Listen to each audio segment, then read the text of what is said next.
তাই তো, ডাল সব বাড়িতেই লাগে দুপুরবেলায়। গরম ভাতের সাথে যতই মাছ মাংস থাক, এক বাটি ডাল তো লাগবেই। আজকে আমি বানাবো মটর ডাল। তার জন্য ডালগুলোকে ভালো করে ধুয়ে কিছুক্ষণ জলে ভিজিয়ে রাখবো। আমি প্রায় 1 ঘন্টার জন্য ভিজিয়ে রেখেছিলাম।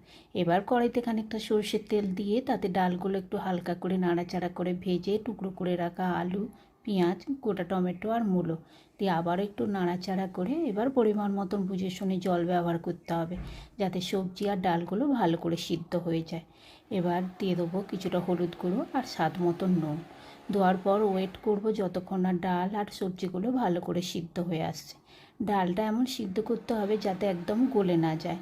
ঠিক এই রকম ডালটা সিদ্ধ হয়ে এলে, সবজিগুলো সিদ্ধ হলে নামিয়ে রেখে কড়াইতে ফোড়নের মধ্যে শুকনো লঙ্কা, তেজপাতা, গোটা জিরে আর হিং দেওয়ার পর সিদ্ধ করে রাখা ডালটা দেওয়ার পর একটু নাড়াচাড়া করে দিয়ে দিলাম পরিমাণ মতন চিনি আর ধনে পাতা।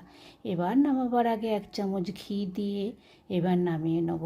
এই রকম মাঝে মাঝে একঘেয়েমি ডাল না করে যদি মাঝে মাঝে এরকম একবার ডাল করা যায় কেমন লাগে বলো তো? দুপুরবেলা এই রকম এক বাটি ডাল সাথে গরম ভাতের সাথে হলে কেমন লাগে? তাই তো আজকে আমার দুপুরে ছিল গরম ভাতের সাথে মটর ডাল সবজি দিয়ে, আর ছিল 2টো বেগুন ভাজা, সাথে একটু লেবু আর লঙ্কা। গরম ভাতের সাথে ডাল দিয়ে, লেবু দিয়ে আর বেগুন ভাজা দিয়ে খেতে খুব ভালো লেগেছিল। তোমাদের কেমন লাগলো আমার এই ডালের রেসিপিটা কমেন্ট করে জানাতে কিন্তু ভুলো না।